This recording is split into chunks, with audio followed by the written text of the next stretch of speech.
Praise Lord. 2 തീമോഥെയോസ് 4 അധ്യായം 16-17 വാക്യങ്ങളിൽ അപ്പോസ്തലനായ പൗലോസ് ഇങ്ങനെ പറയുന്നു: എൻ്റെ ഒന്നാം പ്രതിവാദത്തിൽ എനിക്ക് ആരും തുണ നിന്നില്ല എന്ന്. ഇന്ന് പലരുടെയും സങ്കടം ഇതുതന്നെയാണ്. എൻ്റെ കഷ്ടങ്ങളിൽ ആരും എനിക്ക് തുണ നിൽക്കുന്നില്ല.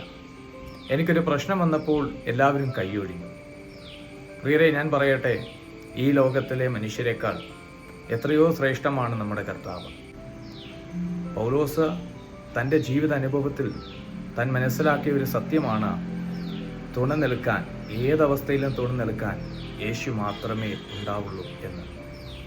ഇന്ന് പകൽക്കാലം നിങ്ങൾ ആരെങ്കിലും അങ്ങനെയുള്ള വേദനകളിലൂടെ കടന്നു പോകുന്നുണ്ടെങ്കിൽ, ഞാൻ ആഗ്രഹിക്കുന്ന എൻ്റെ കൂടെയുള്ള എൻ്റെ സുഹൃത്തുക്കളോ എൻ്റെ കുടുംബമോ എൻ്റെ ചാർച്ചക്കാരോ ആരും എനിക്ക് തുണ നിൽക്കുന്നില്ല എന്നൊരു സങ്കടമാണ് നിങ്ങളുടെ ഉള്ളിലെങ്കിൽ, ഞാൻ പറയട്ടെ, നിങ്ങൾ നിരാശപ്പെടേണ്ട. കർത്താവ് നിങ്ങൾക്ക് തുണയായിട്ടുണ്ട്.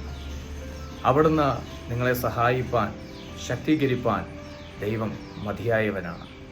ദൈവത്തിൽ ആശ്രയിക്കൂ. ദൈവം നിങ്ങളെ സഹായിക്കട്ടെ. God bless you.